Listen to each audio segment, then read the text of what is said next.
everyone, welcome to my video. This is the second video in my little mini series about macros and fat loss, my own personal journey on it and learning about it.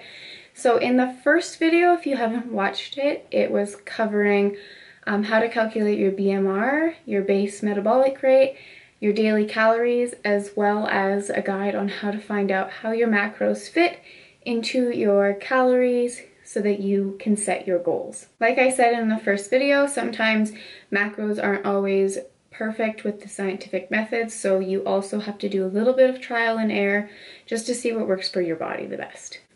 So the current diet that I follow is called IIFYM, which means if it fits your macros.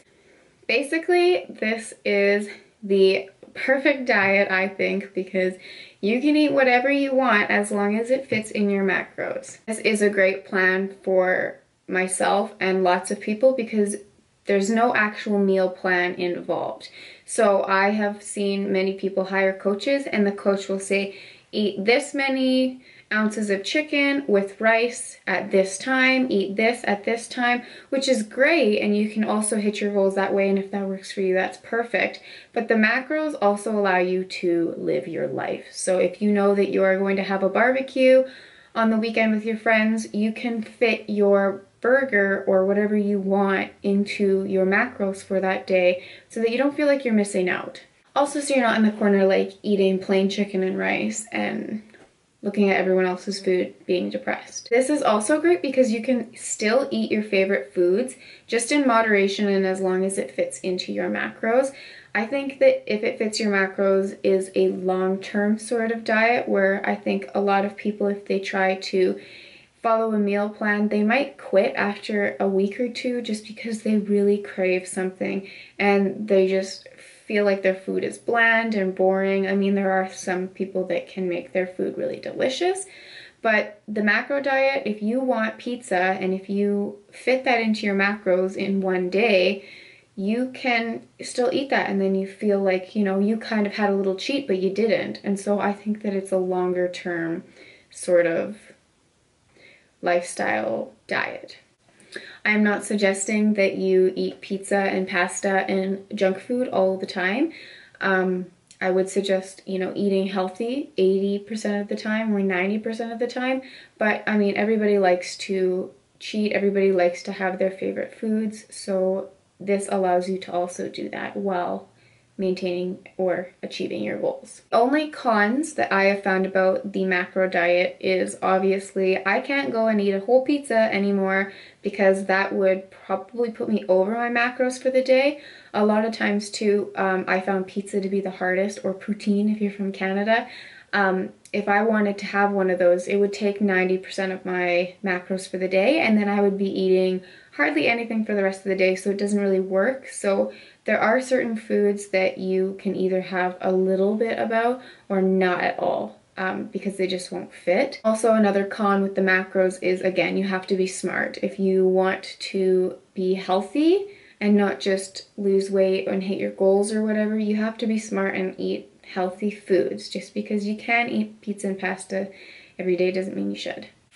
The one thing that I found that really helped is I can't go to a pizza place and just order a pizza, so I went and bought all the ingredients myself, and that way I can pick and choose what I want more or less of so that it actually fits into my diet. So I make my own pizzas at home, they're still delicious, and they fit my macros, whereas if I went to a pizza place, I would only get like one slice of pizza and my macros would be almost gone for the day. So how I track my macros is I have an app on my phone and it's called MyFitnessPal and it is free.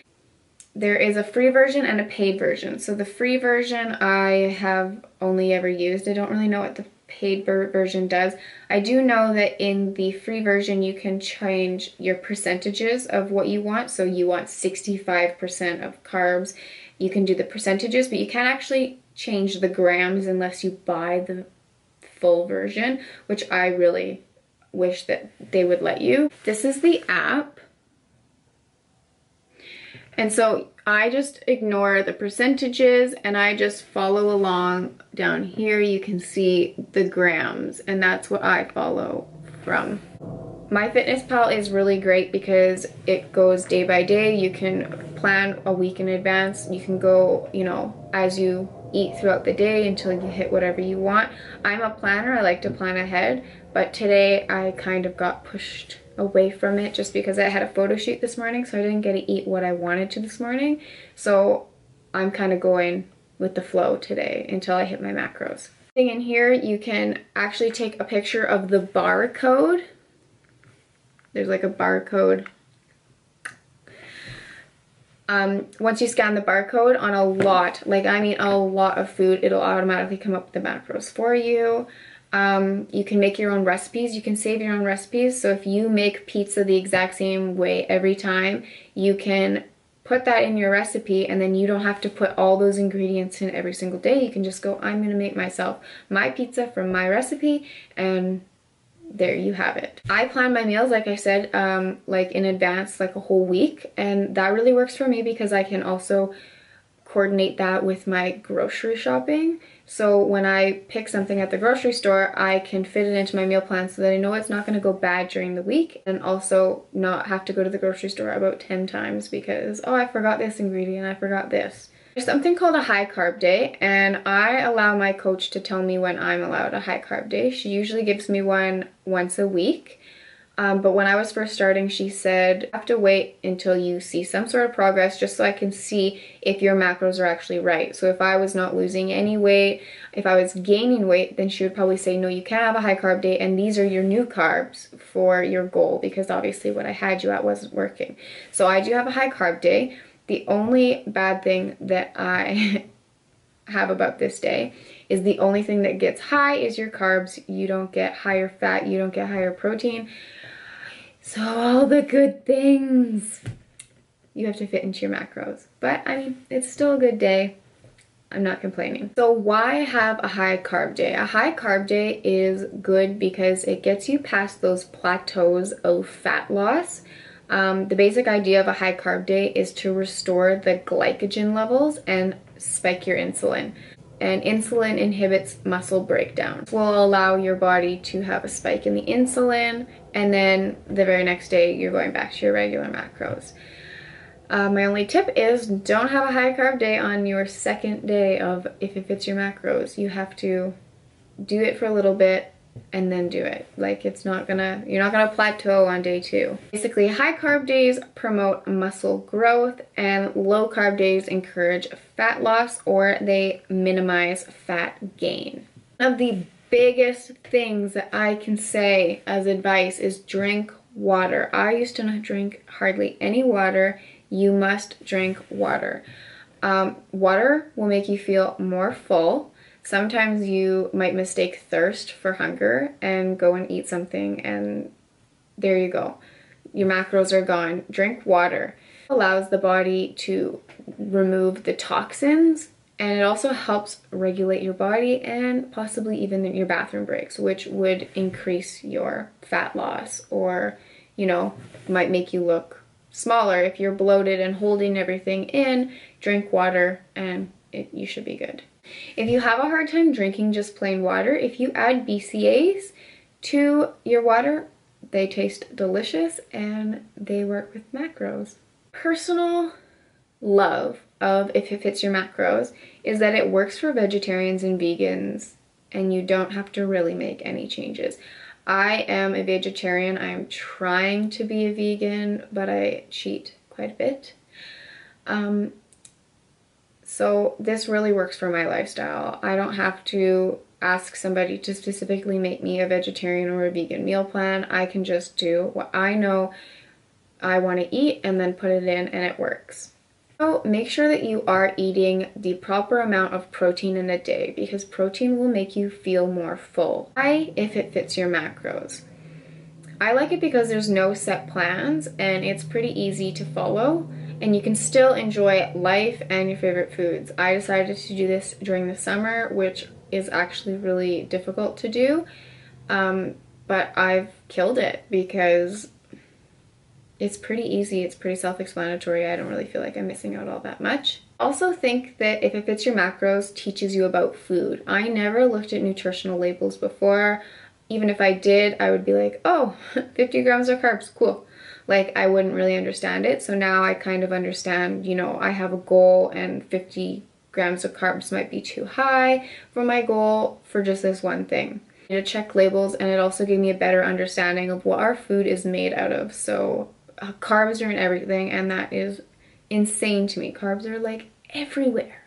So fiber and carbs. Some diets I have heard, they subtract the fiber from the carbs. And if it fits your macros, that is not the case. You do not take your net carbs, you take the full amount of carbs. And please still make sure that your fiber is high enough, because that is a nutrient that you really do need, and it will keep you regular, and it's pretty important. So as awesome as if it fits your macros is, and as easy as I personally think that it is, it also does not protect against diseases or health concerns. You could technically, like I said, eat pizza and pasta and chips and pop all day, every day if it fits in your macros and lose weight, but it's not going to protect you against diseases. It's not going to protect you against health issues in the future, and I would not consider that healthy eating. Just because it fits in your macros doesn't make it healthy. The thing that I really realized, and I think that you should be aware of, is be cautious of sauces. Sauces are full of carbs and fat. You would have no idea. You know, people just put ranch on whatever they want without realizing that the ranch probably has way more in it than what you're actually eating. So just be very mindful and careful with sauces. The same goes for drinks like orange juice and smoothies and that sort of thing. Like, they can get there high up in carbs and fats, so just watch out for those. If you hit your goal weight or you feel like you've lost enough fat, that is when you need to recalculate your macros and your calories for your new goal, which would either be maintenance or adding on muscle mass. You don't want to mess up your metabolism by continuing on this weight loss once you've already hit your goal. I hope that you enjoyed this video. I hope that you got some sort of information. If you have any questions, leave them below. If I can't answer them, hopefully somebody else can. Thank you so much for watching, and I will see you next time.